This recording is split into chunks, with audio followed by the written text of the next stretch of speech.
यशोदनन्दन व्रज जनरञ्जन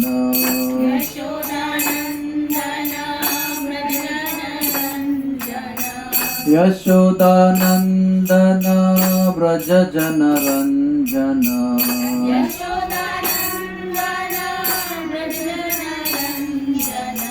यमुना तीरावनचारी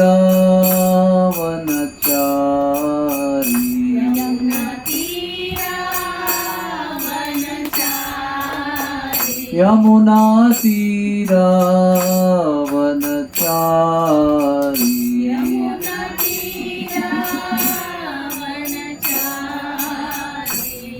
जय राधा माधव कुंज बिहारी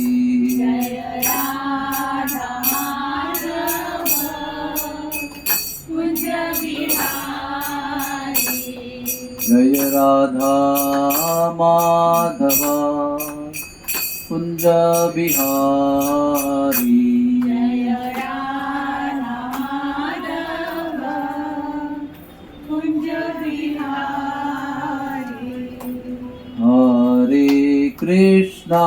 हरे कृष्णा कृष्णा कृष्णा हरे हरे हरे राम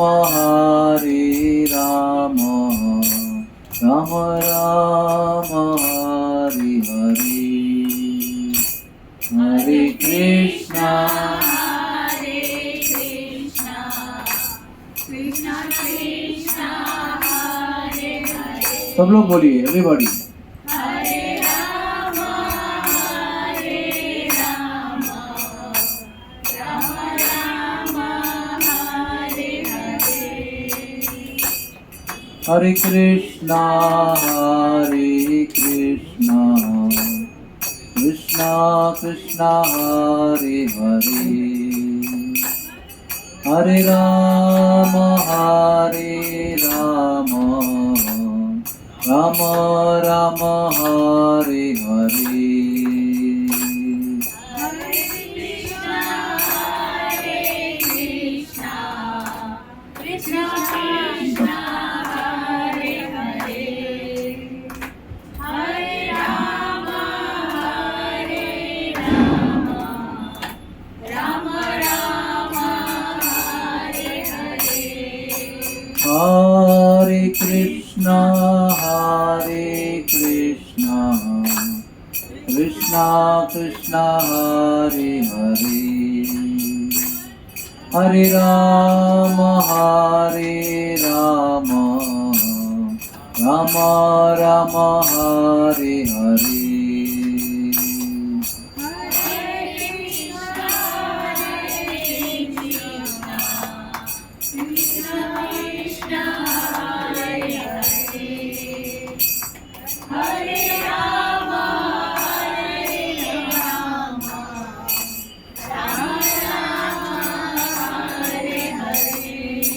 गोविंद जय जय गोपाल जय जय गोविंद जय जय गोपाल जय जय राधा रमण हरि गोविंद जय जय रमण हरि गोविंद जय जय गोविंद जय जय गोपाल जय जय गोविंद जय जय गोपाल जय जय गोविंद जय जय गोपाल जय जय गोविंद जय जय गोपाल जय जय राधा रमण हरि गोविंद जय जय रमण हरि गोविंद जय जय राधे राधे गोविंद गोविंद राधे राधे राधे गोविंद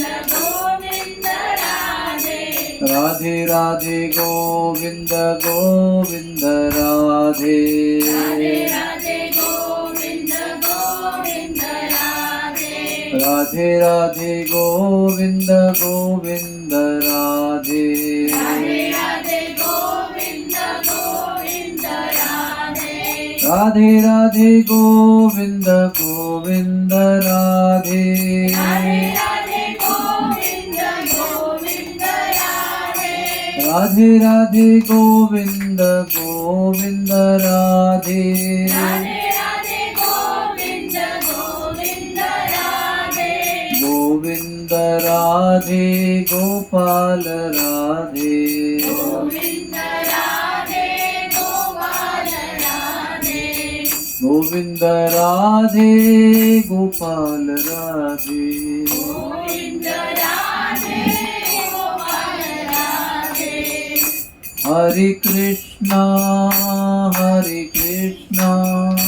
कृष्ण कृष्ण हरे हरे हरे राम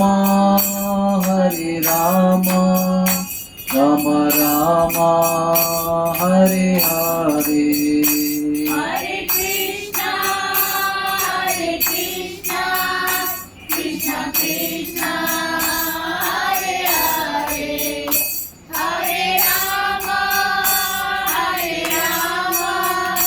राम राम हरे हरे जय राधा गोविंद राधा गोविंद राधे जय राधा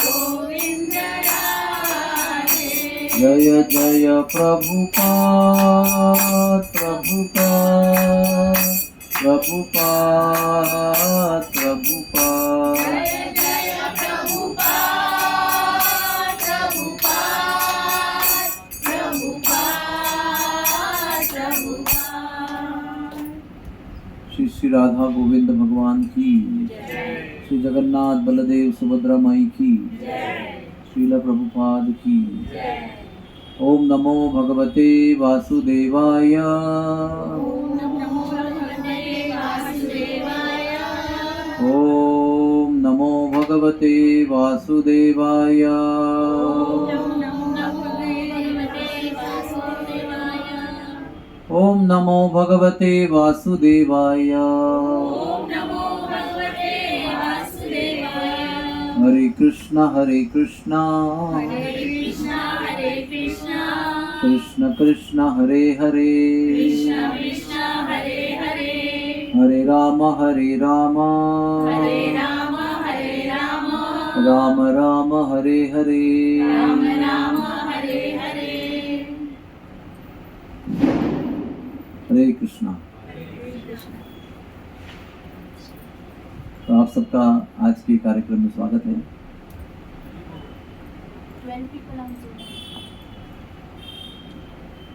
मनुष्य जीवन बहुत दुर्लभ है। 84 लाख योनियों में भटकने के बाद में ये शरीर प्राप्त होता है।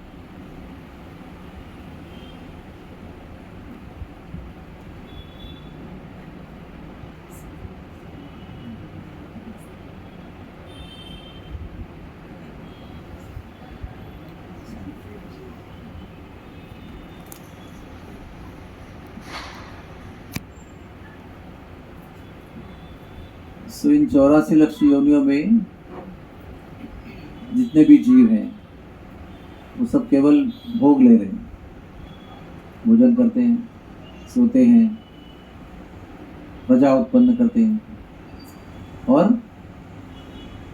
सो जाते हैं और रक्षा करते हैं अपनी संकट आने पर। उसको भगवद गीता में कहा गया है आहार, निद्रा, सुरक्षा और मैथुन।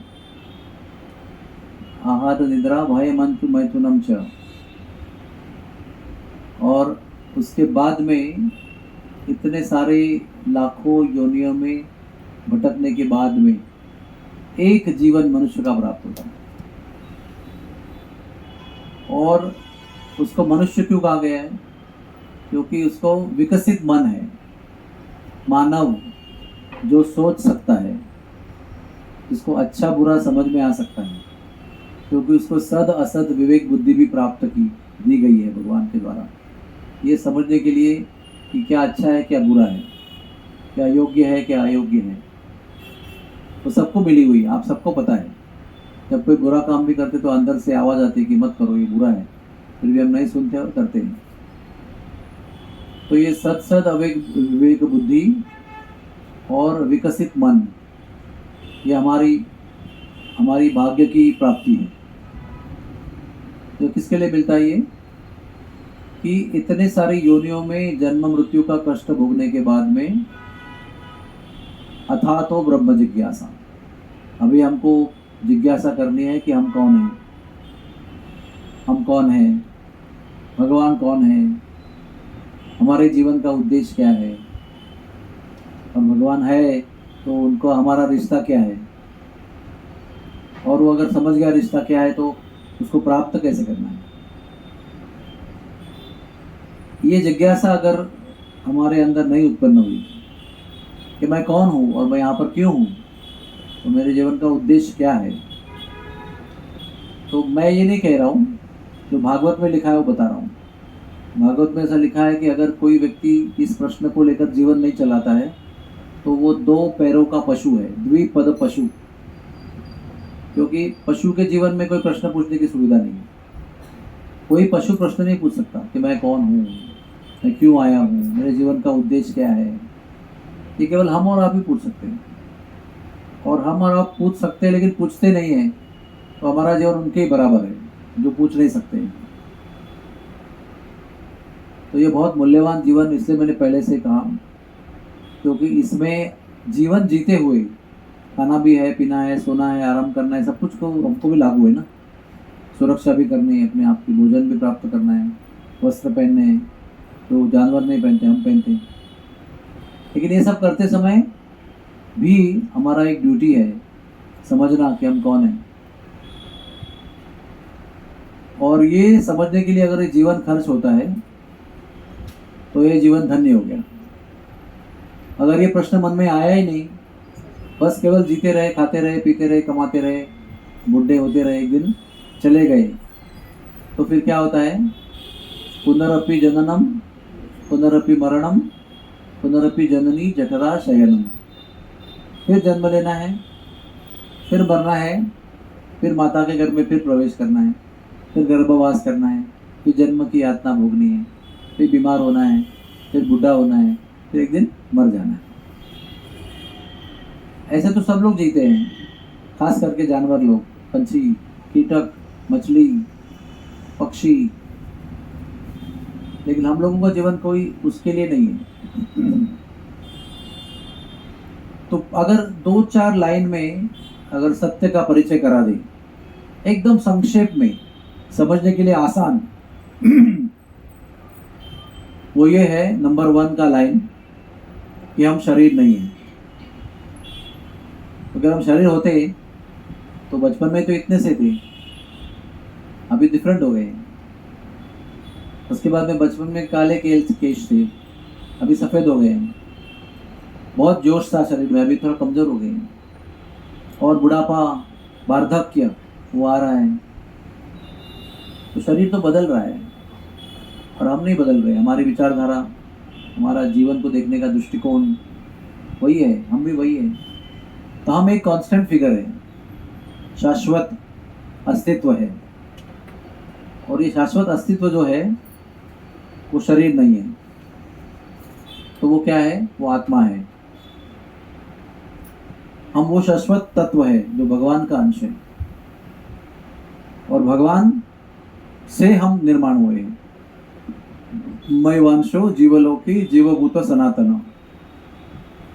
शाश्वत यानी हमेशा के लिए, चाहे हम जानवर के शरीर में थे, पंछी के शरीर में थे, कीड़ा मकोड़े में थे, पंछी में थे, हम थे वही और उन्हीं के अंश थे। खाली हमारा वस्त्र जो है वो बदलता रहा, कभी पंछी का वस्त्र मिला, कभी जानवर का मिला, कभी कीटक का मिला, कभी मछली का मिला, कभी पंछी का मिला, लेकिन हम वही है। और भगवान भी शाश्वत और वही है। अभी खाली पूछ रहे हैं और समझने का प्रयास कर रहे हैं। इस जन्म में वो सुविधा दी है समझने के लिए, तो हम उनके अंश हैं। ये सेकेंड नॉलेज हो गया। थर्ड नॉलेज, फर्स्ट नॉलेज कि हम शरीर नहीं है, सेकेंड नॉलेज कि हम आत्मा है, थर्ड नॉलेज कि हम उनके अंश हैं, और चौथा हमारा उनका प्रेम का रिश्ता है। इसको हम प्रेम और भक्ति भी कह सकते हैं। और उसके आगे ये सब समझने में आने के बाद में छोड़ने देना है। तो समझ में आया है, जैसे अभी निशा डॉक्टर है, हाँ, MD गायनेकोलॉजी किया है, बस पढ़ के भी घर पे बैठ गई, कुछ नहीं कर रही है। वो पढ़ने के बाद, डिग्री हासिल करने के बाद में प्रैक्टिस करेगी, औरतों को डिलीवरी के लिए हेल्प करेगी, प्रेगनेंसी में हेल्प करेगी, कोई बीमारी है, स्त्री रोग है तो उसको इलाज करेगी। तो क्या कर रही है वो? पढ़ने के बाद जो समझ में आया कि मैं डॉक्टर हूँ, तो डॉक्टर की तरह काम करेगी ना वो। जैसे आपने भी शादी किया है ना, आप पत्नी बने, तो पत्नी बनने के बाद पत्नी का धर्म निभाएंगे ना, पत्नी की तरह बिहेव करेंगे ना, बर्ताव करेंगे, व्यवहार करेंगे कि नहीं करेंगे? तो कोई भी चीज़ समझ में आने के बाद हम क्या करते हैं, उस पर अमल करते हैं ना। आप लोग भारतीय हैं तो आप भारत जैसे जीते हो ना, कि मैं भारतीय हूँ। अब यहाँ रह के वहाँ जैसा जीवन जीने का प्रयास करते हैं, लेकिन है तो हम लोग यही के, और व्यवहार भी हमारा वही है, रिवाज हमारी वही है, हम कपड़े पहनने का ढंग है, खाने पीने का ढंग भी हमारा भारतीय है। तो कहने का तात्पर्य यह है कि जब हमको समझ में आता है कि मैं ये हूँ, तो वैसे हम व्यवहार करते हैं। तो अगर आपको समझ में आया कि मैं भगवान का अंश हूँ और जीवन का उद्देश्य भक्ति प्राप्त करना है, तो हम भक्ति प्राप्त करने के मार्ग में रहेंगे, जाएंगे और वैसे व्यवहार करेंगे। वो सब छोड़ दो और रख दो उस नीचे।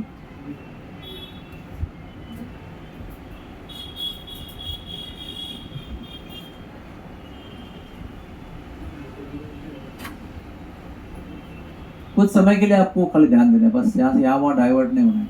मैं बहुत लंबा प्रवचन नहीं देने वाला हूँ, थोड़े में कहूँगा, संक्षेप में कहूँगा, ताकि आपको समझने में आसान रहे। तो इस उद्देश्य के लिए हम लोग आए हैं, और बाकी एकदम साफ शब्दों में कहना है, शायद कड़क भी लगेगा, कड़क शब्द, बाकी सब केवल पेट पालने का धंधा है और कुछ नहीं। मैं डॉक्टर हूँ, आप इंजीनियर हो, आप बिजनेसमैन हो, आप ये हो, लैंडलॉर्ड हो, ये सारी चीज़ें केवल पेट पालने का धंधा है बस, और कुछ नहीं। लेकिन जो मेन हमारा धंधा है, व्यवहार या जो पर्पस, उद्देश्य से हम आए हैं, वो है भगवान की प्राप्ति। और अगर वो छोड़ के अगर हम सब कुछ करते हैं, सारे धर्म को निभाते हैं, पिता का धर्म, माता का धर्म, देश का धर्म, जाति का धर्म, ब्राह्मण जाति का धर्म, सब निभाते हैं, कोई लाभ नहीं उसका। जिस पर्पस के लिए आए हैं वो छोड़ के सब कुछ किया, सारे कर्तव्य को निभाया, लेकिन जिसके लिए आए थे, जिसके लिए मनुष्य जन्म दिया गया, वही नहीं किया। इसलिए भगवान कहते हैं सर्वधर्मम परित्याज्यम माम एकम शरणम व्रज। सारे धर्मों को निभाओ, लेकिन एक समय आएगा सबको छोड़कर मेरे शरण में आना पड़ेगा, फिर मैं आपको तार दूंगा। माँ शुचः, चिंता मत करना, मैं आपको पापों से मुक्ति दिलाऊंगा। भगवान का वादा है ये। और भगवान क्या नहीं करते हमारे लिए, बताइए आप। अगर हम कीड़ा मकोड़ा में बनते हैं ना, उनको भूलकर, तो कीड़ा मकोड़े के हृदय में भी परमात्मा के रूप में साथ निभाते हैं। ऐसा कोई मित्र नहीं हमारा।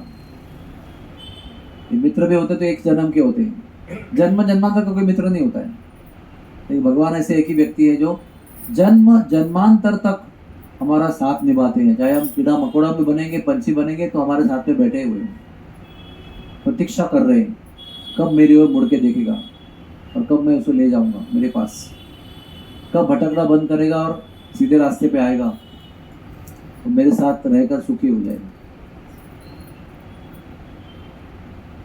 इसके लिए भगवान अवतार भी लेते हैं। तो क्या जरूरत है उनको? प्रधानमंत्री को जेल में आने की जरूरत क्या है? लेकिन जब उनको लगता है कि जेल में बेचारे लोग तकलीफ उठा रहे हैं, कष्ट भोग रहे हैं, अंधकार काल कोठरी में रहते हैं, रूखी सूखी खाते हैं, पत्थर तोड़ते हैं, तो उसको भी दया आती है कि इन लोगों को तो सुधरना चाहिए ताकि ये रिहा हो जाए और शहर में रहे, आराम से खाए पिए, घर पे रहे, तो पत्थर तोड़ने की जरूरत नहीं। तो जैसे कोई शासकीय अधिकारी करुणावश जेल में लोगों को मिलने जाता है, वैसे ही भगवान अपना वैकुंठ धाम छोड़कर यहाँ पर हम लोगों को मिलने के लिए आते हैं कि मुझे छोड़कर ये लोग कितना कष्ट भोग रहे हैं। और यहाँ आकर लीला करते हैं, जिसका हम वर्णन करते हैं, सुनते हैं, उसको कथा में सुनते हैं, सत्संग में सुनते हैं। वैसे भगवान को यहाँ आने की कोई आवश्यकता नहीं है, क्योंकि आप ही विचार कीजिए, जितने शहर में होते हैं उतने जेल में होते हैं क्या? समझो मुंबई की आबादी 1 करोड़ है, तो जेल में कितने होंगे? 50,000 होंगे मुंबई के जेल में। तो प्रमाण कितना हो गया उसका? 1 करोड़ और 50,000, 0.5% हो गया। अर्थात गुनहगार कम होते हैं और सज्जन निवासी होते हैं ज़्यादा नंबर में। तो ये जो हमारा मटेरियल वर्ल्ड है जहाँ पर हम लोग रह रहे हैं, हम लोग सब लोग जेल में हैं, इस शरीर के जेल में फंसे हुए हैं। चाहते नहीं, लेकिन फिर भी मरना पड़ता है। न चाहते हुए जन्म लेना पड़ता है, न चाहते हुए बुढ़ा होना पड़ता है, न चाहते हुए बीमार होना पड़ता है। किसी को पसंद नहीं है, धनी आदमी को पसंद नहीं है, पढ़े लिखे को पसंद नहीं है, गरीब आदमी को पसंद नहीं है, सब किसी को पसंद नहीं, लेकिन सबको जन्म लेना पड़ता है, बीमार होना पड़ता है, बुढ़ा होना पड़ता है और मर जाना पड़ता है। तो इसका मतलब हम सब लोग जेल में हैं।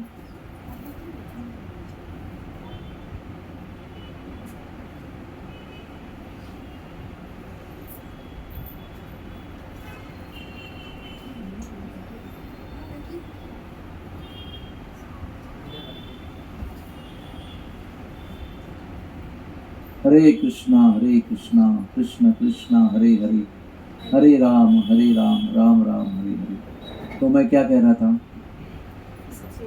बताइए? यानी कि सुन रहे हैं कि नहीं, इसका परीक्षा कर रहा हूँ। क्या कह रहा था मैं? हाँ, क्या ऐसा करके बोलो, सुना नहीं पड़ रहा? हाँ, हम लोग यहाँ पर जेल में हैं, इस बात पर रुके थे हम। तो जेल में भगवान आते हैं, तो भगवान के शहर में कितने लोग होंगे? ये मुझे बात बतानी थी कि वैकुंठ में यहाँ से अब्जों और खरबों गुना ज़्यादा लोग रहते हैं, और वो सब भगवान के भक्त हैं, भगवान के शरणागत हैं, भगवान की इच्छा से काम करते हैं, भगवान के विरोध में कुछ काम नहीं करते हैं। उनका और भगवान का जीना एक लाइन में है, अनुकूल, एक ही विचारधारा में चलने वाले लोग हैं। कोई विद्रोह नहीं है, कोई झगड़ा नहीं है, प्रेम ही प्रेम है। तो ऐसे अब जो गुणित जो लोग हैं, उनको छोड़कर वो हमारे पास आ रहे हैं। और हम कैसे हैं? हमको उन पर प्रेम नहीं है, हम उनको छोड़कर यहाँ पर भोग लेने के लिए आए हैं। हम लोग दुखी भी हैं और इंद्रिय भोग भी चाहते हैं, उन पर प्रेम नहीं करते हैं, फिर भी वो आते हैं क्योंकि वो हम पर प्रेम करते हैं। चाहे जवान बालक घर पे झगड़ा करके घर छोड़ के चला जाए कि मैं रेलवे स्टेशन पर बूट पॉलिश करूंगा तो तुम्हारे घर पे नहीं रहूंगा, ऐसा करके अगर कोई जवान लड़का चला जाए तो पिताजी उसका प्रेम नहीं छोड़ते हैं, माताजी उसको प्रेम नहीं करना छोड़ते हैं। बार बार जाके इंक्वायरी करते हैं, किधर है बेटा मेरा, कौन सा खाना खा रहा है, वड़ा पाव खा रहा है कि समोसा खा रहा है, क्या भूखा रह रहा है, कहाँ सो रहा है, क्या पहन रहा है, किसके संग में घूमता है। तो चाचा को भेजता है कभी, जाके देख क्या कौन से स्टेशन पे पड़ा हुआ है, क्या कर रहा है, भूखा है कि खाया भी खाया हुआ है, चाहे लड्डू भेजता है।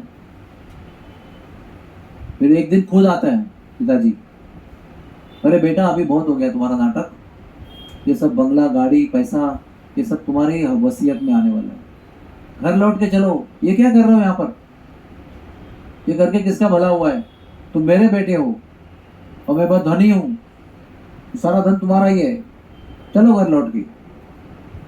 तो अगर बच्चा को समझ में आया तो तुरंत घर पे जाएगा वो और हलवा पूरी खाएगा, कोई बूट पॉलिश की जरूरत नहीं। और बोलेगा नहीं पापा मैं भूखा मरूंगा लेकिन तुम्हारे पास नहीं आऊंगा, ऐसा बोलेगा तो क्या होगा, पापा बंगले में रहेंगे, लड़का रेलवे स्टेशन पे बूट पॉलिश करता रहेगा। हमारी कहानी भी सिमिलर वैसी ही कहानी है। भगवान आकर बोल रहे हैं यदा यदा ही धर्मस्य ग्लानिर्भवति भारत, मैं आता हूँ धर्म को स्थापन करता हूँ, मेरे भक्तों की रक्षा करता हूँ, राक्षसों का नाश करता हूँ। अंत काले च मामेव स्वरण मुक्त्वा कलेवरम, जब कोई मरता है मेरे ध्यान करते हुए मरता है तो मेरे पास पहुँचता है, और कोई अन्य सोचता है तो वहाँ पहुँच जाता है। आप मन मना भव मद भक्तो मध्याजी माम नमस्करो। आप मेरा ही ध्यान करो, मेरी ही भक्ति करो, मुझे ही नमस्कार करो, तो आप मुझके मेरे ही पास पहुंच जाओगे। कोई वो बखान नहीं कर रहे हैं अपने अहंकार का। तो जो आप अगर अपने पुत्र को कहते हो बेटा मैं तुम्हारा पिताजी हूँ, तो अहंकार नहीं है, वो सत्य है। मेले में अगर आप बच्चे को कहते हो देखो मैं आपका पिताजी हूँ और आपकी सुरक्षा मेरी उंगली पकड़ने में है, मेरी उंगली छोड़ना नहीं इस भीड़ में, सुना तुमने, मैं तुम्हारा रक्षक हूँ, मेरी उंगली को छोड़ना नहीं। तो कोई बोलेगा कितना अहंकारी पिताजी है, कितना बार बार दोहरा रहे कि मैं पिताजी हूँ, मैं पिताजी हूँ, मैं रक्षक हूँ। लेकिन वो अहंकार नहीं, वो सत्य है। बालक के प्रति करुणा के कारण वो कह रहा है कि आप मेरी उंगली मत छोड़ो। उसी तरह भगवत गीता कभी कभी पढ़ते हुए लगता है कि भगवान बड़े अहंकारी है। हम सर्वस्व प्रभवो मत्ता सर्व प्रवर्तते, मैं ही भगवान हूँ, मैं ही सबका मालिक हूँ, सारी सृष्टि मैंने निर्माण की है, मैं ही संहारक हूँ, मैं ही पालन करता हूँ। बोले क्या अहंकार से अपना बखान करते जा रहे हैं। एक रावण थे, वो भी ऐसा ही बखान करते थे, और गीता में ये भगवान भी अपने ही बखान कर रहे। क्योंकि रावण के बखान करने में भगवान के बखान करने में अंतर है। भगवान हम पर प्रेम करते हैं, उनको जगाना चाहते हैं, रावण आपको कष्ट देना चाहता है। तो वो करुणा वाले और प्रेमी भगवान आते हैं और यहाँ पर लीला रचाते हैं। लीला रचाते हैं ताकि हमारे भटके हुए मन उनकी ओर आकर्षित हो जाएं, इसलिए आते हैं। ताकि हम अपना जो नटखटपन है उनको छोड़कर जीने वाला जो स्वभाव है उसको छोड़कर उनके प्रति जीवन जीने का प्रयास करें, उनके लिए आकर्षित हो जाएं। इसलिए वो आते हैं और वो लीला करते हैं ताकि हमारा हृदय उनकी ओर आकर्षित हो जाए। तो ये जो महीना है उसकी लीला मैं आपको संक्षेप में बताना चाहता हूँ। जैसे हमारी निशा जो है वो भी डिलीवरी के बाद बालक के स्तनपान की स्थिति में है, बालक को स्तनपान कराया जा रहा है। भगवान भी आते हैं, प्रभु रामचंद्र के रूप में आते हैं तो कौशल्या माँ का स्तनपान करते हैं। देवकी के पुत्र के रूप में आते हैं तो एक बार उन्होंने जेल में उनका स्तनपान किया, एक ही बार जन्म लिया, विष्णु के रूप में अवतार लिया, संवाद किया। तो देवकी ने कहा कि पुत्र तुम तो ऐसे रूप में आए हो तो कंस को समझ जाएगा तो वो आप पर आक्रमण करेगा। माता का वात्सल्य है ना, वो भगवान जानती है लेकिन फिर भी डर तो लगता है। तो आप थोड़ा सा बालक रूप में आ जाओ, मैं आंचल में छुपा दूं आपको। और कृष्ण भी कहते हैं उनको कि मुझे आपका स्तनपान करने की इच्छा है। तो कहते हैं इतने बड़े रूप में स्तनपान कैसे कराऊंगी, उसके योग्य बन कराओ। तो वो छोटे से बालक बन गए, कि तुरंत आंचल में छुपाकर देवकी ने उनको स्तनपान कराया। और भगवान ने पहले से आदेश लेकर रखा था कि आपको मुझे ले जाना है गोकुल में, तुरंत गोकुल में चले गए। तो देवकी मैया को केवल एक ही मौका मिला, उसके बाद सीधे मिले कभी 12 साल की उम्र में, कंस को मारने के बाद, जेल से रिहा करने के बाद में फिर माता पिता का मिलन हुआ। लेकिन यशोदा को जो कृष्ण हुए गोकुल में, जो प्राप्त हुए उनको मैया ने रोज स्तनपान कराया। कितना भाग्य है देखो मैया का। साक्षात भगवान अपना वैकुंठ छोड़कर उनका पुत्र बनकर आते हैं, उनको माता का वात्सल्य का सुख देने के लिए। आप लोगों को बिल्कुल पीछे देखना नहीं है, बिल्कुल नहीं देखना है। जो बाद में आ रहे हैं वो अपना अपना स्थान ग्रहण करेंगे, आपको खाली कथा सुननी है। अभी आपको समझ में आया होगा कि कलयुग में कथा सुनना कितना कठिन है, कितना मन में विक्षेप होता है, कितना ध्यान भटकता है, यहाँ वहाँ उधर इधर सब लोग देख रहे हैं। तो कथा सुनना एक चैलेंज है। जैसे MBBS की पढ़ाई करना शहर में रह के एक चैलेंज है, क्योंकि बाहर व्हीकल की आवाज़ आ रही है, इधर मोबाइल की आवाज़ आ रही है, उसमें मोबाइल के अंदर क्या है उसका अट्रैक्शन हो रहा है। तो पढ़ाई करने में भी एकाग्रता में कितना डिफिकल्टी है। वैसे ही भगवान की प्राप्ति करना, भगवान के विषय में सुनना भी बहुत डिफिकल्ट है। 2 मिनट एक बात पर ध्यान नहीं बढ़ सकता हमारा, लेकिन जिसको इसमें रुचि लग जाती है उसी को भाग्यवान कहते हैं। एकाग्र ध्यान से जो भगवान के विषय में सुनता है, उसी को भगवान के विषय में रुचि उत्पन्न होती है, उसी को भगवान के प्रति आसक्ति उत्पन्न होती है, और उसी के मन में फिर प्रेम उमड़ता है उनके लिए, और वही व्यक्ति फिर शरीर को छोड़ने के बाद में उनके पास पहुंच सकता है। इसीलिए जीवन दिया है, ताकि हम उनके प्रति रुचि उत्पन्न करें, उनके विषय में प्रेम उत्पन्न करें, उनके विषय में उनको अपना बना लें। अभी दुनिया को अपना बना के रखा है हम लोगों ने। तो मैं यशोदा के विषय में कह रहा था, दीपावली का दिन था वो, कुछ 3-4 साल के बालक है हमारे कृष्ण, अभी भी स्तनपान करते हैं। हमारे शास्त्र में लिखा है कि अगर मतलब मेल चाइल्ड, पुरुष बालक अगर होता है तो उसको 5 साल तक स्तनपान कराना चाहिए। अभी तो 6 महीने में ही छोड़ने का प्लानिंग करते हैं, 3 महीने में भी काम पे जाना है। ऊपर का दूध, लैक्टोजन क्या है वो सब, बेबी फूड्स, इन्फेंट फूड्स वो खिलाओ। लेकिन शास्त्र कहता है कि मेल चाइल्ड यानी नर जो बालक होता है उसको 5 साल तक दूधपान करना चाहिए, स्तनपान। इसका कारण क्या है कि जब तक उसको समझ में आएगा तो उसको लगेगा कि ये जो अवयव है मेरी माता के शरीर में, ये जिसके भी शरीर पे है वो सब मेरी माताएं हैं। तो माता का भाव जो है, मातृत्व का जो भाव है उसके मन में सबके स्त्री के प्रति होगा, भोग की भावना नहीं होगी। नहीं तो किसी भी पुरुष को स्त्री को देख के भोग की भावना होती है, इच्छा उत्पन्न होती, काम वासना उत्पन्न होती।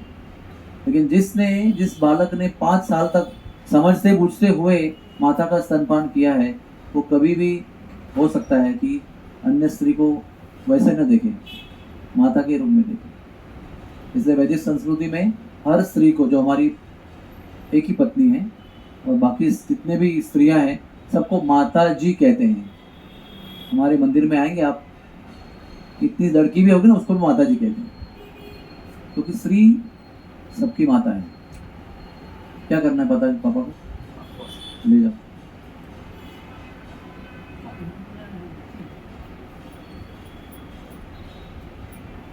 तो मैया का ये भाग्य है कि दीपावली का दिन है, और दीपावली के समय पर ना ब्रज में इंद्र की पूजा हुआ करती थी हर साल। तो दीपावली के समय में सब लोग इंद्र की पूजा की तैयारी में लगते थे। धान में बढ़ाना, मिठाइयाँ बना के रखना, फूलों का श्रृंगार करना, मंडप बनाना, जो भी है वेदी बनाना, सब कुछ करते। सारी गोपियाँ, सेविका जो है वो सब लोग उसी में लगे हुए हैं। और दीपावली का दिन भी है। दीपावली का उत्सव बहुत पहले से चल रहा है।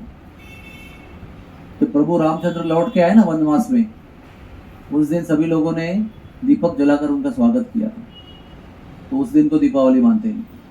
तो राम जी तो त्रेता में आए थे ना, तो द्वापर में वो उत्सव चल रहा है दीपावली का। तो दीपावली के समय मैया कहती है कि आज सब लोग बिजी हैं मेरी सेविकाएं, तो मैं मेरे हाथों से मक्खन बनाऊंगी मेरे बालक के लिए। और वैसे भी मेरा बालक जो है, मैं कितना भी मक्खन खिलाती हूँ तो घर में खिलाती हूँ तो भी बाहर जाके किसी के घर में जाके खाता है, कभी मांग के खाता है, कभी चोरी करके खाता है। तो राजा का बेटा है, नंद महाराज का बेटा है। तो अगर मैं अपने, थोड़ा पीछे हो जाइए, तो मैं अपने हाथों से आज मंथन करूंगी दही का, और अपने हाथ से मक्खन निकाल कर मेरे बालक को खिलाऊंगी, इस आशा से कि वो कहीं जाकर उसको चोरी करके न खाएं। और भोर का समय है तो बालक सोया हुआ है और मंथन कर रहा है, और कुछ देर बाद में बालक जग जाता है। वो दही मंथन का आवाज है ना, वो उससे वो जग जाता है। भूख भी लगी हुई है, तो सीधे आंखें मलते मलते मलते मैया के पास आता है पीछे से। मैया का पीठ है उसकी तरफ, बिस्तर पीछे है, और आता है और पहले मैया का पल्लू खींचता है, ये बताने के लिए कि मुझे आपका स्तनपान करना है। तो मैया कहती है बालक रुक जा, थोड़ा सा ही बाकी है, अभी मक्खन बनने ही वाला है, मैं आपको उसके बाद में खिलाऊंगी। तो वो जाकर पीछे से ऐसे मैया को पकड़ लेता है, तो जोर से खींचता है। जैसे ही बालक दोनों हाथों से मैया को पीछे से आलिंगन देता है, मैया के हृदय से प्रेम प्रस्फुटित हो जाता है। एक सागर की तरह उमड़ जाता है प्रेम। और ऐसा पकड़ने के बाद में फिर एक हाथ से वो जो मथनी है जो मथ रही है ऐसे उसको पकड़ लेता है और वो मोशन जो है वो बंद कर देता है। समझ में आपको? आप जरा उसको मन में देखने का प्रयास कीजिए कि मैया उसको मथनी कर रही है, पीछे से पकड़ा हुआ है, उसके बाद एक हाथ से वो हाथी और मथनी पकड़ लेता है और वो गतिविधि को रोक देता है। तो मैया को बड़ी खुशी होती है कि मेरा बालक अभी इनफ बड़ा हो गया है, इनफ शक्ति हो गई है कि वो इतने मेरे चलते हुए मथनी को बंद कर सकता है। फिर वो अभी रोक गया काम तो फिर उसको छोड़ देती है। तो फिर बालक है ना मैया के घुटना जो ऐसा रखा है उसके ऊपर पाँव रख के गोद में चला आता है और अपने आप ही मैया का दुग्धपान करने लगता है। मैया बड़े प्रेम से उसको देखती है, देखो कितना ढीठ बालक है, कोई संकोच नहीं है उसको, हाँ, क्योंकि उसको पता है कि ये मेरी दौलत है। एक से पी रहा है, दूसरे को हाथ लगा के ये भी मेरा है, ये भी मेरा है, ये पूरी प्रॉपर्टी मेरी है। बड़ी प्रेम से स्तनपान कर रहा है। जब स्तनपान कर रहा है तो उसके मुख जो है ना, कभी आपने देखा होगा, आपने कभी ध्यान से देखो, ऐसे ऐसे होता है मुख, और कभी कभी उसमें से नए नए आने वाले दांत भी दिखाई पड़ते हैं। ये गोपियों का बड़ा फेमस पास टाइम था कि मुख में देखना कितने दांत आए हैं। मतलब ऊपर के आए हैं तो नाना का प्यारा होगा, नीचे के आए तो दादा का प्यारा होगा, लेकिन ननिहाल का और यहाँ का प्यारा। ऐसे गांव में बहुत आनंद लेते हैं लोग। और दो आए हैं तो बोले दादा बहुत प्रिय होगा। तो ऐसे सब प्रेम की बातें हैं, सब इसमें कोई मतलब नहीं है, कोई ज्यादा गहरा अर्थ नहीं है, लेकिन ये सब बातें करने में सब लोगों को बड़ा आनंद आता है। देखो देखो कैसे दो दो आए हैं, देखो देखो चमकीले दांत आए हैं, देखो अभी 2 की 4 हो रहे हैं, 2 साइड से आ रहे हैं, 2 बीच में, बीच वाले बड़े हैं और साइड वाले छोटे हैं। हाँ,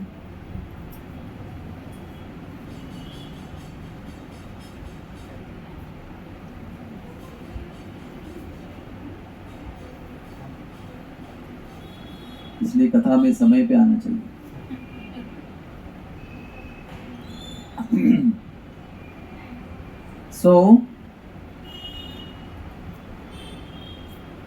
एक थोड़ी सी बात बतानी रह गई मेरी, बार बार लिंक टूटता है ना, फिर वो जो बताना है वो लिंक टूट जाता है। लिंक ये है कि जो दही माता मथ रही है वो ऐसे दूध से जमाया गया है जो दूध उन गायों का है जो सुगंधित घास खाती है। कमल की खुशबू वाली घास वो मैया उनको खिलाती है, खास वृंदावन में और गोवर्धन में उसको उगाती है और उन्हीं को चलाती है। 8 गाय खाली उनकी स्पेशल, लाखों में से 8 गायों को वो घास खिलाती है। वो घास खाने के बाद ध्यान से सुनना, उनके शरीर से भी कमल की खुशबू आती है। पुष्पगंधा कहते हैं उसको, कमल गंधा। उन्होंने दिए हुए दूध को भी कमल की खुशबू आती है। और वो कमल की खुशबू वाला घर में अगर रखा है किचन में तो पूरे महल में उसको खुशबू आएगी, इतना सुगंधित दूध। वो सुगंधित उसने जामन लगाया है और उसका मंथन कर रही है वो, तो केवल ध्वनि नहीं आ रहा है, पूरे घर में उस दही की, माखन की, जो दही की जो कमल की खुशबू है वो सब जगह फैल रही है। ये उनका विशेष प्रेम है। और अभी वो मंथन बंद हो गया है, थोड़ा थोड़ा मक्खन तैयार हो गया है, लेकिन अभी बालक ने स्तनपान करना शुरू कर दिया है। तो मैया इतना आनंद का अनुभव कर रही है, परम आनंद का। हमारे आचार्य सब लिखते हैं कि वो जो मैया की अवस्था है, जो बालक स्तनपान कर रहा है, वो परम योगी की अवस्था है। उसको दुनिया में किसी भी चीज का ध्यान नहीं है, भान नहीं है, अवधान नहीं है। वो पूरी तरह से मग्न है अपने बालक की सेवा में। तो बालक कृष्ण स्वयं भगवान है। तब क्या होता है कि किचन में, रसोई घर में, चूल्हे पर एक बड़े मटके में भी घी, दूध जो है वो उबालने को रखा है। वो भी कमल का ही खुशबू वाला दूध है। अभी उस दूध से कान्हा के लिए बर्फी बनेगी, पेड़ा बनेगा, खीर बनेगी और बहुत सारी मिठाइयाँ, संदेश वगैरह, छेने की मिठाई बनेगी। तो वो दूध बड़ा कीमती है क्योंकि वो बहुत मेहनत से उसको प्राप्त किया है, उसको बहुत मेहनत से उबाला जा रहा है। लेकिन एक विशेष बात यह है कि वृंदावन धाम में दूध भी चेतन है। चेतन का मतलब हमारे जैसा है, उसमें भी चेतना है, उसमें भी भाव है, उसमें भी व्यक्तित्व है। तो ये दूध जो अभी उबल रहा है मटके में, चूल्हे पर, वो सोच रहा है कि मैया का दूध जो अमर्याद है, जितना लाला पिएगा उतना तो दूध बहते रहेगा, मैं तो सीमित हूँ, एक ही पात्र में जितना ही मेरा आकार है, और मैया के दूध में इतना प्रेम है मैया का, और अभी मैया को स्तन को बालक लगा हुआ है, तो मुझे पीने की क्या संभावना है? शायद ज़ीरो संभावना है कि मेरे तक पहुँचेंगे और मुझसे बना हुआ कुछ मिठाई खाएंगे, क्योंकि माता के स्तन में लगा हुआ है। तो दूध कह रहा है कि मेरा मर जाना ही अच्छा है, मैं आत्महत्या कर लेता हूँ, क्योंकि मेरे पास तो भगवान पहुँचेंगे नहीं, मेरा कैसा कल्याण होगा। तो दूध जो है ना, वो कहते हैं उबल क्यों गया वो पात्र से उतरकर अग्नि में अपना आत्महत्या करने जा रहा है। ये सब हमारे आचार्य लिखते हैं, हमारा सब भाव नहीं है, आचार्य ने इसका टिप्पणी दिया हुआ है। तो जब कभी उबलता है और अग्नि में जाके गिरता तो क्या होता है? बताइए क्या होता है? आपका ध्यान हट गया, मोबाइल बोल रहे हैं और दूध रखा हुआ, तो क्या होता है? उबलता है ना। उबलने के बाद क्या होता है? उसकी बू आती है ना। तो पिताजी और कोई हस्बैंड अगर दूसरे कमरे में पेपर पढ़ते हुए बैठे हैं, बोलेंगे क्या दूध जल गया क्या तुम्हारा? क्या कर रही हो तुम? ध्यान किधर है? क्योंकि दूध की वो बू आती है जलने वाली। तो अभी मैया जो है ना, वो स्तनपान कराने में मग्न है, और अचानक वो दूध जब उबलता है तो उसकी बू आती है। तो मैया झट से बालक को नीचे रखती है और अंदर चली जाती है, क्योंकि मैया को पता है कि मैं तो अनलिमिटेड दूध पिला सकती हूँ, जब चाहे पिला सकती हूँ, लेकिन ये दूध अभी इतना मेहनत से बनाया हुआ है, अगर वो जलकर भस्म हो जाएगा तो फिर मैं संदेश कैसे बनाऊंगी, मिठाई कैसे बनाऊंगी। इससे बालक को उठने में कहते हैं, रुक जा बालक, मैं 1 मिनट में आती हूँ, 1 मिनट में आती हूँ, नीचे रख के चले जाती है। तो बालक को क्रोध आता है, वो सोचता है कि जब मैं स्तनपान कर रहा हूँ तो माता के लिए और कोई महत्वपूर्ण काम हो ही नहीं सकता, ना होना चाहिए। मैं वैकुंठ छोड़ के इनका बालक बनने के लिए आया हूँ, इनका दुग्धपान करने के लिए, इनको मातृत्व का आनंद देने के लिए, और वो इतने से दूध के लिए वो मुझे छोड़ कर जा रही है। तो बालक को क्रोध आने के बाद बालक सोचता है कि माता ने मुझे त्याग दिया, अब मैं माता को भी सबक सिखाऊंगा कि मुझे छोड़कर जाने का मतलब क्या होता है। अभी आप कहेंगे अरे ये तो भगवान है, इनको क्रोध क्यों आना चाहिए? ये सब चीज भगवान के विषय में क्यों हो रही है? भगवान यहाँ पारिवारिक जीवन जीने के लिए आए हैं। जो सारी भावनाएं हमारे अंदर है वो भगवान के अंदर भी है। सोचते हैं कि कुछ ऐसा करूंगा मैं, अभी ऐसा घर है ये, माता मुझे छोड़कर जा रही है दूध मुझे उतारने के लिए, मेरा क्या? मुझे सुबह से भूख लग रही है, मुझे और स्तन पीना था, लेकिन ये छोड़ के चली गई। अब मैं ऐसा काम करूंगा कि माता कभी दोबारा ऐसे नहीं करेगी। क्या वहाँ देखता है तो दूध में जो मंथन में था ना, वो मथनी उसको निकालता है और एक जोर से मारता है उस मटके को। उस जमाने में मटके बालक की ऊंचाई के होते थे, बालक जितना ऊंचा उससे भी मटके बड़े होते थे। एक जोर से फटका देने के बाद में कुछ जगह लिखा है कि एक छेद हुआ, कुछ जगह लिखा है मटके के कई टुकड़े हुए। अभी मटके में क्या है? आधा बना हुआ मक्खन है और बाकी सब छाछ है। अभी दूध दही का रूपांतर खत्म हो गया, अभी रूप बदल गया उसका। तो क्या हुआ? अभी जमीन पे सब मक्खन जो तैर रहा है पूरा, और इतना बड़ा छाछ सब जगह फैल रहा है। तो पहले वो मक्खन खा लेता है, फिर उसको ध्यान में आता है कि अरे अभी मैंने इतनी बड़ी शरारत की है, माता दंड देगी मुझे। तो भय भी उत्पन्न होता है। देखो पहले क्रोध उत्पन्न हुआ, मैं ध्वंस करूंगा, ऐसा करूंगा मैया पछताएगी। फिर डर लगता है कि मैया आएगी, देखेगी तो मारेगी। तो उसी छाछ में से अपने नंगे नंगे छोटे छोटे मुलायम मुलायम पैर जो है वो लेकर चलते चलते उस माखन जहाँ तक फैला हुआ है छाछ, उसके बियॉन्ड, उसके आगे चले जाते हैं।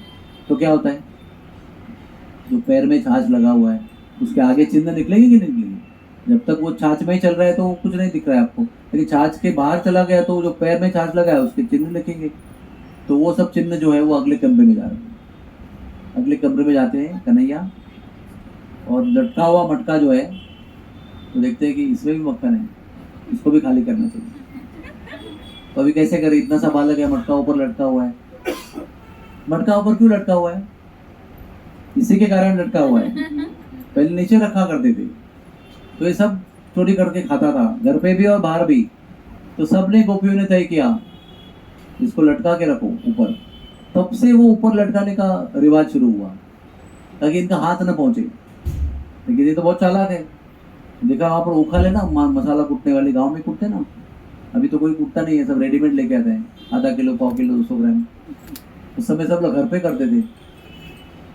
तो वो जो कुटनी थी, क्या कहते हैं उसको, उखल, उखल कहते हैं उसको। उखल को उल्टा किया, उस पर चढ़ गए, हाथ पहुंच गया, मक्खन को उतारा, सभी दोस्तों को बोला, ए सुबल, ए अर्जुन, ये उज्जवल, सब आ जाओ आ जाओ आ जाओ। सब लोग आ जाते हैं और खिड़की से बंदरों को बुला लेते हैं, आ जाओ सब लोग आ जाओ। अब बंदरों की एक विशेष कहानी है इनकी। बंदरों से क्या रिश्ता था उनका? बोले प्रभु रामचंद्र के जन्म में इतने सारे करोड़ों अरबों बंदरों ने उनको मदद की, लेकिन तभी प्रभु थे ना, वनवास में थे, कोई धन दौलत थी नहीं उनके पास, कुछ प्रेम से कुछ देना भी है उनको, भेंट रोए, कुछ था नहीं उनके पास। बेचारे वनवासी थे, नंगे पैर भटकते थे। तो उन्होंने अपने ऊपर वो बंदरों का ऋण मान लिया था कि इनका मेरा बहुत ऋण है, मुझे इन्होंने मेरी पत्नी को लाने में इतनी मदद की, मेरे लिए युद्ध भी किया, अपनी जान की बाजी लगाई। तो उन्हें मन में ही ठान लिया था कि ये जन्म में तो मैं उधर ही था जंगल में, अगले जन्म में मैं इनको मेरा ऋण चुकाने का प्रयास करूंगा, अपने हाथ से खिलाऊंगा, प्रेम व्यक्त करूंगा और ऋण भी व्यक्त करूंगा। तो इसलिए बंदरों को अपने कर कमलों से वो पद्मगंधा मक्खन जो है वो खिला रहे हैं। ऐसे लाइन से बैठे सब लोग, सबको निकाल निकाल के खिला रहे हैं। कभी ग्वाल बालों को खिला रहे हैं, कभी बंदरों को खिला रहे हैं, फिर ग्वाल बाल को, फिर बंदर को। सब लोग बड़े प्रेम से उसको खा रहे हैं। और कैसे खा रहे हैं? मग्न होकर खा रहे हैं। बस जीवन में 3 ही चीज़ें हैं, एक हम हैं, एक कन्हैया है और दूसरा माखन है।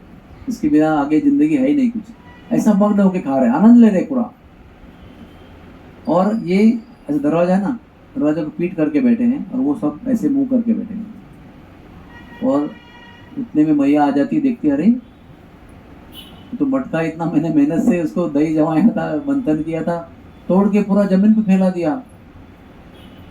हमारे आचार्य कहते हैं अगर कृष्ण वहीं खड़े होते ना तो मैया को लगता कि इसने नहीं तोड़ा है, क्योंकि कृष्ण वहां नहीं थे तो समझ गए कि इसी ने तोड़ा है। अगर वो तोड़ता नहीं होता तो वहां खड़ा होकर पूछता, मैया ये क्या हो गया, ये कैसे हो गया?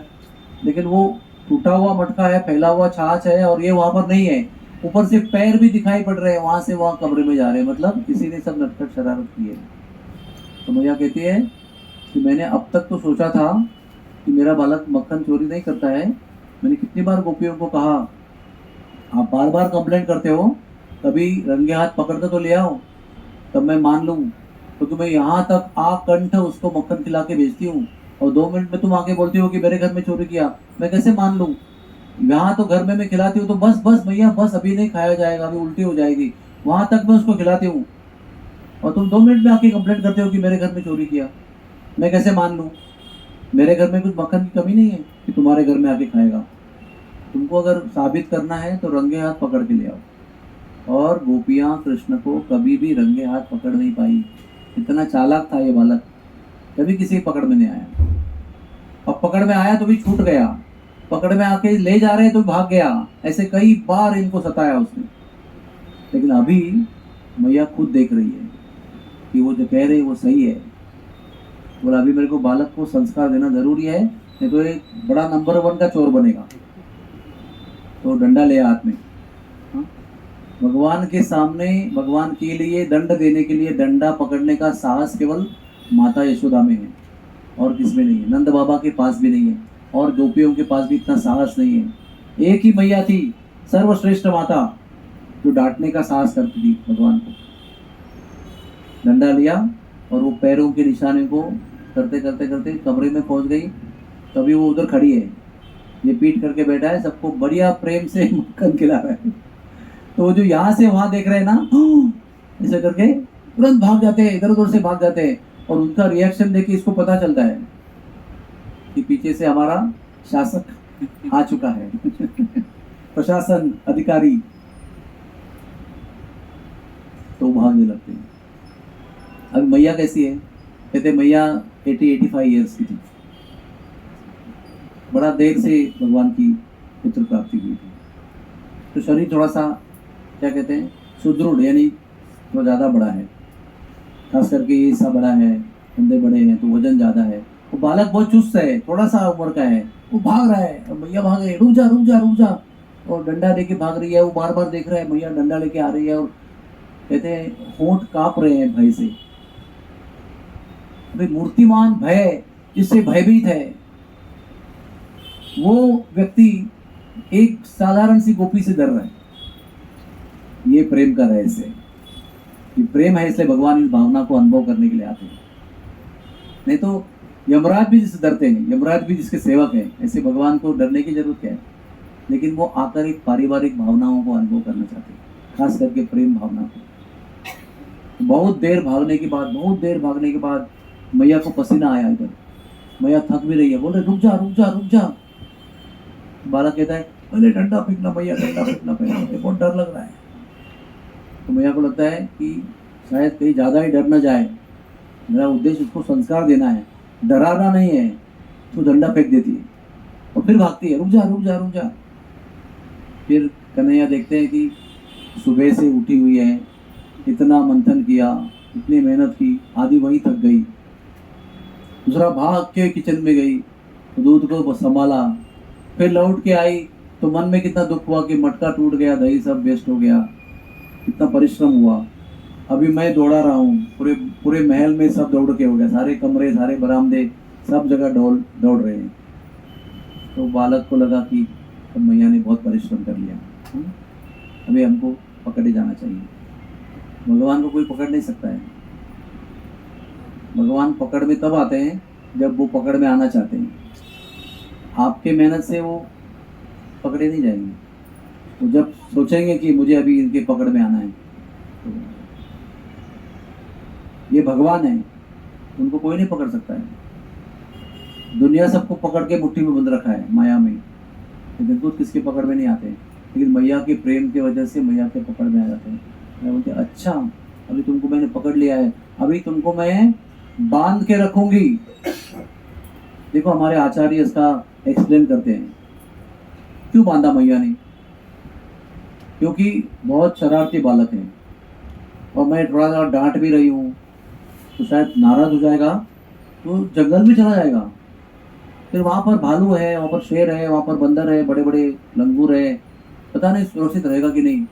और मुझे तो बहुत काम है दिवाली का, तो मैं इसको बांध कर रखूंगी तो एक जगह रहेगा, मैं काम कर लूंगी, फिर आ जाऊंगी, फिर खिला पिलाऊंगी, सब कुछ ठीक करेंगी। इसलिए मैया ने उनको बांधा। अभी जो बड़ा संवाद भी हुआ है उनका, पकड़ के बोलते हैं मैया तुम तो बंदर जैसे हो, मक्खन का जूठा खाते हो, उसी हाथ से खुद भी खाते हो, उस वक्त मक्खन को खिलाते हो। तो मैं बंदर जैसा हूँ, तो मैया मैं घर छोड़ के जंगल में जाता हूँ, बंदरों के साथ रहूंगा अभी। तो ये सुनकर मैया को डर लगा था कि वास्तव में चला जाएगा तो मिलेगा नहीं वापस, तो बांध के रखने का प्लान किया। फिर मैया क्या बोलती है, ये उखल ने तुम्हारे चोरी में साथ दिया, ये इतना ही गुनहगार है जितने तुम गुनहगार हो। उखल ने तुम्हें चोरी में साथ दिया, इसलिए मैं उखल को और तुम्हें साथ में बांध देती हूँ। और उखल इतना भारी था, उसके भी ऊंचा था, तो बहुत वजन था, तो लगेगा ये कैसे हिलेगा, तो ऐसे खड़ा रहेगा। अब बांध देती है उसको। बांधने की भी लंबी लीला है, मैं नहीं बताऊंगा आपको, बहुत लंबा वर्णन है उसका। वो संक्षेप में ऐसा है ना, जितना जोड़ी जोड़ दिया, जितना जोड़ी को जोड़ दिया और पेट के सामने लाया तो छोटा हो जाता था। फिर और जोड़ी मंगा देती। तो उसके घर में लंबी जोड़ी नहीं थी क्या? हर बार जोड़ने की जरूरत क्या थी? क्योंकि वो ग्वाल बाल के परिवार से थी ना, गायों का जिसके पास गाय होती है वो इतनी डोरी बना कर रखती है। क्यों? जब दूध निकालने का समय आता है तो पीछे के 2 पैर बांधने पड़ते हैं, तो टाउं करके लात मारेंगे तो आप भी गायब और दूध का पात्र भी गायब हो जाएगा। इसलिए ग्वाल वालों के घर पे छोटी छोटी डोरियाँ होती है और वो सब इकट्ठा करके रखती है कि जितनी गाय है उतनी डोरियाँ। इसलिए वो घर में छोटी छोटी डोरियाँ थी, इसलिए जोड़ जोड़ कर बांधने का प्रयास किया जा रहा था। एक एक करके जोड़ा, सारी डोरियाँ जोड़ी, लेकिन पेट के पास गांठ मारने का समय आया तो 2 उंगली छोटी। तो मैया ने कहा, अरे गोपियों आ जाओ जरा, अपने अपने गौशाला से डोरी लेके आओ।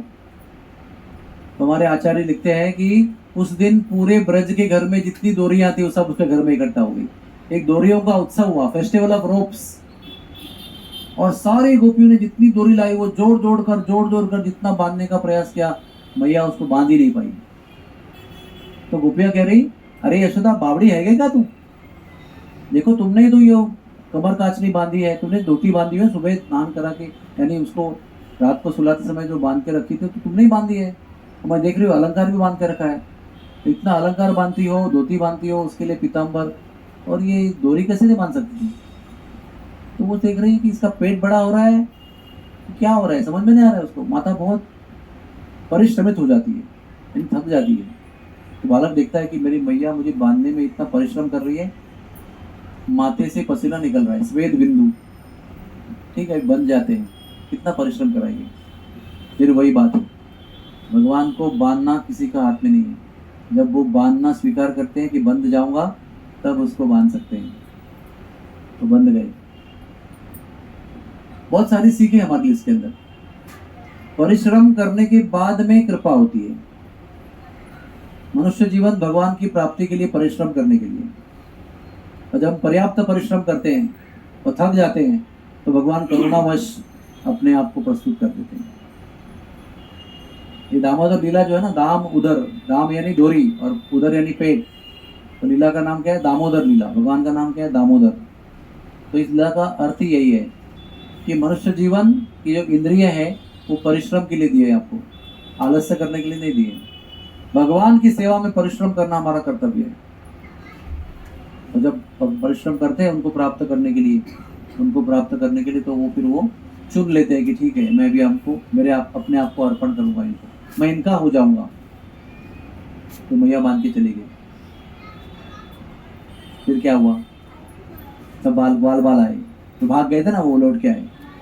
जब तक मैया थी तब डर रहे थे, चलो भाग गए। मैया जब छोड़ के चली गई अपने काम के लिए, तो लाला अकेला हो गया। तो सारे बाल आए, अरे क्या हो गया, तुम ऐसा हुआ वैसा हुआ, चलो हम आपको छोड़ते हैं। लेकिन मैया ने मारी हुई गांठ कोई बालक छोड़ नहीं पाया, क्योंकि वात्सल्य भाव जो होता है ना, फ्रेंडशिप से ज़्यादा ऊंचा होता है। तो फ्रेंडशिप वाले आकर छुड़ाने का प्रयास कर रहे हैं, वात्सल्य वालों ने बांधा है, वो छूटता नहीं उनसे। फिर बलराम जी भी आते हैं, वो भी कोशिश करते हैं, उनसे भी नहीं छूटता है, क्योंकि माता का भाव तो माता का भाव है। तो बहुत रोते हैं बेचारे वो, अरे लाला हम साथ में चोरी करते हैं, तुम पकड़े गए आज, कभी हम पकड़े जाते हैं, पीटे जाते हैं और तुम भाग जाते हो। आज बेचारे तुम्हारा नंबर लग गया है, तुमको बांधा गया है, तुमको बड़ा दुख हो रहा है। तो गोपियाँ आई वहाँ पर, 2 पार्ट की गोपियाँ थी उसके अंदर। एक पार्ट की गोपी जो ग्रुप की थी, वो क्या करते हैं, उनके घर में रोज आकर ये माखन चोरी करता है और कभी पकड़ में नहीं आता है, उनको उल्लू बनाकर भाग जाता है। तो वो सोच रही है, अच्छा हुआ,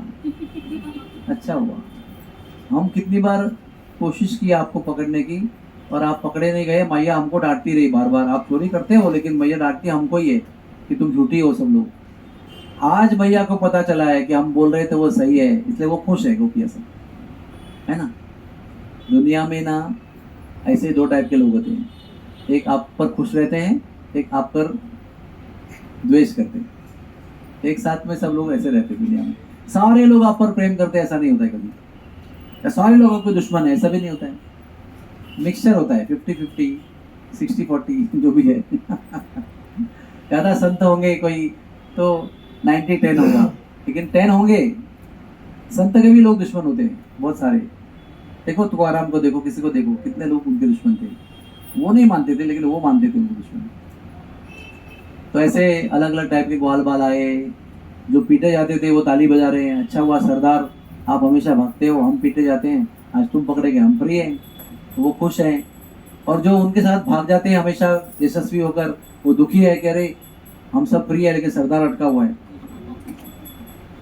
इस तरह की भावनाओं को अनुभव करते हैं, फिर वो सब बेचारे चले जाते हैं, क्योंकि इनको छोड़ तो सकते नहीं हैं और हमको तो खेलना है, सब चले जाते हैं। तो लाला सोचते हैं कि देखो कितना मेरा कष्टमय स्थिति बना दिया मैया ने। ऐसा कुछ करते हैं, ये भी कोई दंड देने का तरीका है। अभी मैं ऐसा सबक सिखाऊंगा मैया को तो मैया जीवन भर पछताएगी।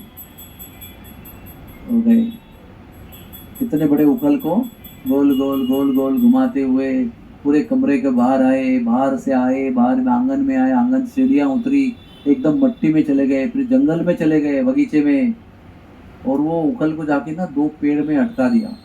इतना सा बालक, इतना बड़ा उखल और इतने बड़े पेड़ अर्जुन के, वो खींचा और गिरा दिया उसको। कुछ ग्वाल बाल छुप छुप के देख रहे हैं, क्या कर रहा है लाला, वही तो खींच के लेके जा रहा है, पता नहीं कहाँ जा रहा है उसको लेके। तो जब ये पेड़ अर्जुन के गिरते हैं ना, इतनी जोर से आवाज होती है, इतनी जोर से आवाज होती है। कुछ आचार्य हमारे लिखते हैं टीका में कि वो आवाज है ना ब्रह्मांड का आवरण भेद करके परे चली गई, इतनी जोर से आवाज आई। तो नंद बाबा खेत में कुछ काम कर रहे थे, भाग के आए कि मेरे घर की ओर से आवाज आ रही है। इतनी आवाज कहाँ से आई? देखे तो 2 बड़े गिरे हुए पेड़ के कुछ इंच दूर बीच में कन्हैया जी बंधे हुए। सबसे पहले प्रश्न क्या है, किसने बांधा इसको? तो लाला को मौका मिला, बोला बाबा मैया ने बांधा। अभी उसको अच्छा मौका मिला है मैया की कंप्लेंट करने के लिए। तो बाबा तुरंत को छुड़ा देते। बाबा क्यों छोड़ पाए उसको, गांठ को? क्योंकि बाबा भी वात्सल्य में है ना, माता पिता का प्रेम है ना वो। तो माता ने बांधा, वो पिता छोड़ सकते, तो पिता ने छोड़ दिया, तुरंत गले लगाया। अरे ऐसा कैसे करते हैं भैया तुम्हारी? अगर ये पेड़ अगर 1 इंच यहाँ गिरता तो क्या होता? सब बड़े ग्वाल बाल भी आके बोल रहे ऐसे कैसे बांधते बालक को, ये भी कोई बांधने का तरीका है? अब बांध दिया तो अकेले छोड़ देते हैं, कुछ पैरा तो रखो उसके पर। नटखट बालक है, शरारती बालक है, कुछ इतना भी समझ में नहीं आता है। ये सारा चर्चा चल रही है तो लाला बाबा को बोलते हैं मैं मैया के पास नहीं जाऊंगा। तो बाबा पूछते हैं कि तुम्हें नहलाएगा कौन? कहते तू बाबा। फिर दूध कौन पिलाएगा? मैया का दूध पीते ना आप? ना मैं गैया का दूध पीऊंगा, मैया का नहीं पीऊंगा, लेकिन मैया के पास नहीं जाऊंगा। फिर तुम्हें नहलाएगा कौन? तू बाबा। कपड़े कौन पहनाएगा? श्रृंगार कौन कराएगा? तू बाबा। तुम्हारे दूध की मिठाई कौन बनाएगा? तू बाबा। जो बोल रहे मैया की सेवा सब तू बाबा। और मैया भी वहां आकर देख रही है कि अरे बाप रे, मैंने ऐसा नहीं करना चाहिए था। अगर बांधा भी था तो मेरे आंखों के सामने रखना चाहिए था कि इतना शरारती बालक, मुझे पता नहीं था। इतनी बड़ी उखल में बांधा था, लेकिन इतना शरारती है कि उखल को लेके बाहर गया। अरे रे रे, बहुत पश्चाताप हुआ। और ऊपर से दुख तो हुआ कि मैंने गलत किया, और वो दुख कर ही रही तो क्या सुन रही है? कभी दूध नहीं पिएगा, मेरे पास स्नान करने नहीं आएगा, मेरे पास श्रृंगार करने नहीं आएगा, मेरी बर्फी नहीं खाएगा, मेरे पास नहीं सोएगा, सब बाबा के बात करेगा। तो वो सोचती है कि मेरी सारी सेवा तो अभी चली गई, मेरी एक भी सेवा अभी वो लेने वाला नहीं है, तो मैं जीऊँ क्यों? मैं जीती हूँ केवल कृष्ण की सेवा करने के लिए। तो बाबा कहते हैं ऐसे ऐसे बाबा के गोद में है, ऐसे मैया सामने है और वो उल्टा बाबा की गोद में है। तो वो कहते हैं बालक को, देखो देखो मैया बेहोश हो रही है। वो सुनकर तुरंत बाबा की गोद से कूद कर मैया के पास जाता है, जो बेहोश सी हो रही है दुख से। वो तो मैया, वो तुरंत जाके स्तनपान करता है मैया, तो मैया की जान में जान आ जाती है। इस लीला को दामोदर लीला कहते हैं। और इस 30 दिन में, अश्विन पूर्णिमा से लेकर कार्तिक पूर्णिमा के 30 दिन में, अगर आप रोज प्रातः काल में या दिन में इसका स्मरण भी करेंगे, या इसका फोटो भी देखेंगे, है ना, रखा है ना वो फोटो, रखा है कि नहीं रखा? तो इसको देखेंगे भी, इसको याद भी करेंगे, तो भगवान बड़ी कृपा करते हैं इस महीने में। इस महीने में जो भी हम करते हैं उसका लक्षों गुना अधिक लाभ होता है। भगवान नाम लो, भगवान की कथा सुनो, भगवान की सेवा करो, भोग लगा दो, नैवेद्य करो, भगवान को अर्पण करो, जो भी सेवा करेंगे आप, वो सबका अन्य दिनों से तुलना में लाखों गुना अधिक गुणित लाभ आपको प्राप्त होता है। अब बोलिए एक बार हरे कृष्णा। आपके खाते में 1,00,000 हरे कृष्णा बोलने का लाभ हो गया, क्रेडिट हो गया। ये लाभ है इसमें। एक कथा सुनी आपने तो आपको 1,00,000 बार कथा सुनने का लाभ मिल रहा है। ऐसा ये भगवान का ग्रेट ग्रैंड सेल है। आप लोगों को, हम लोगों को आकर्षित करने के लिए भगवान ने ऐसा बना के रखा है। थोड़ा सा करो स्वल्पम अप्यस्य धर्मस्य, थोड़ा सा करो महतो भयात, महान भयंकर कष्ट से आपकी मुक्ति हो जाएगी। आप चिंता मत करो, थोड़ा सा करो ये महीने में आप। तो हमारे गुरुजन बताते हैं कि इस लीला को अभी सुना आपने, हो सकता है पहले भी सुना होगा, तो हमने विस्तार भी सुनाया, हो सकता है उसको अगर हम आने वाले कार्तिक पूर्णिमा तक रोज याद करेंगे तो ये बहुत बड़े भाग्य की बात है। इसलिए हम लोग हर रोज सुबह उठते ही बंधे हुए भगवान की याद करते हैं। जो भगवान किसी से बनते नहीं है, लेकिन प्रेम की श्रृंखला में बन जाते हैं। प्रेम ही उनको बांध सकता है, बाकी कोई शक्ति इस विश्व में नहीं है जो उनको बांध सकती है। तो ऐसे प्रेमी भगवान केवल हमारे लिए आते हैं, और कोई अन्य काम नहीं है उनको। हम लोगों को अपनी ओर आकर्षित करने के लिए आते हैं। हमारा हृदय उनकी ओर खींचा जाए, प्रेम में और भक्ति में वो मग्न हो जाए। अभी मैं लास्ट बात बताता हूँ इस प्रवचन को विराम देने के पहले। वो ये है कि मैया जब मंथन कर रही थी तो 3 काम कर रही थी एक साथ। हाथों से मंथन कर रही थी, मुख से भगवान का गुणगान कर रही थी, और मन से भगवान को स्मरण कर रही थी। काया वाचा मने। काया को भगवान की सेवा में लगाए। दही मंथन किस लिए कर रही है? मक्खन निकालोगी, कान्हा को खिलाऊंगी, मक्खन का घी बनाऊंगी तो इसके लिए पदार्थ बनाऊंगी। और गीत किससे गा रहे हैं? ब्रज में एक विशेषता है।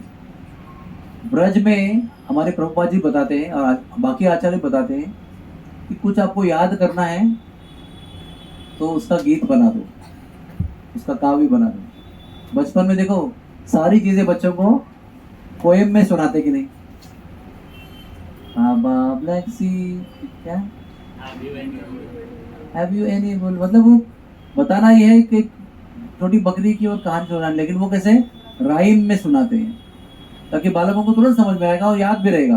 तो याद रखने के लिए कहते हैं उसका गीत बनाओ।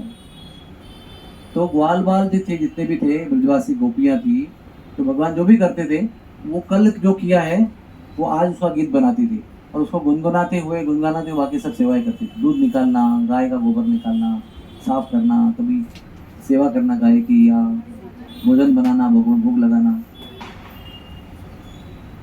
सब जो है वो गीत बनाकर गुनगुनाते हुए, मुख से गुनगुना रहे हैं, मन से कृष्ण की याद कर रहे हैं, मुख से गुनगुना रहे हैं और हाथ से सेवा कर रहे हैं।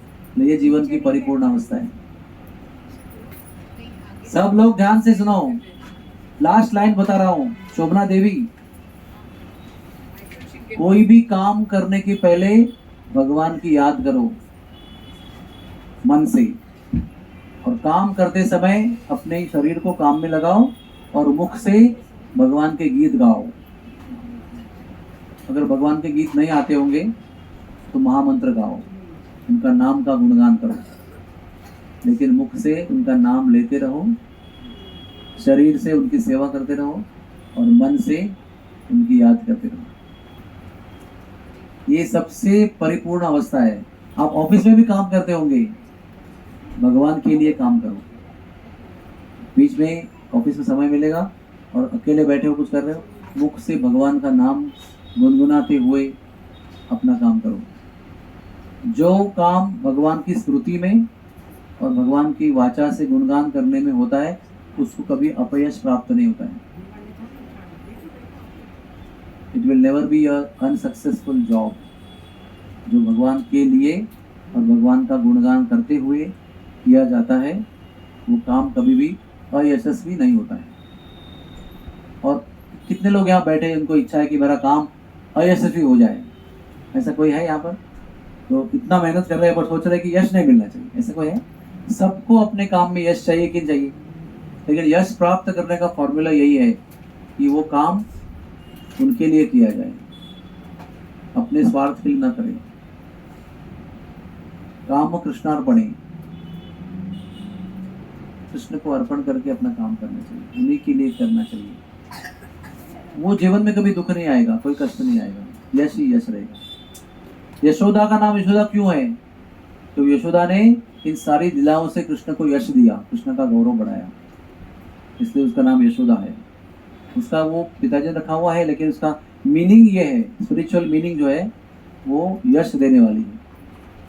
यशोदा भंडार है यश का, जो भी संपर्क में आता है यशोदा के, उसको यश प्राप्त होता है। नंद महाराज को यश प्राप्त हो गया, कृष्ण बलराम को यश प्राप्त हो गया, क्योंकि वो यशोदा के संपर्क में थे। हरे कृष्णा कृष्ण कृष्ण हरे हरे, हरे राम राम राम हरे हरे। बहुत बहुत धन्यवाद सबका, thank you very much. Hare Krishna.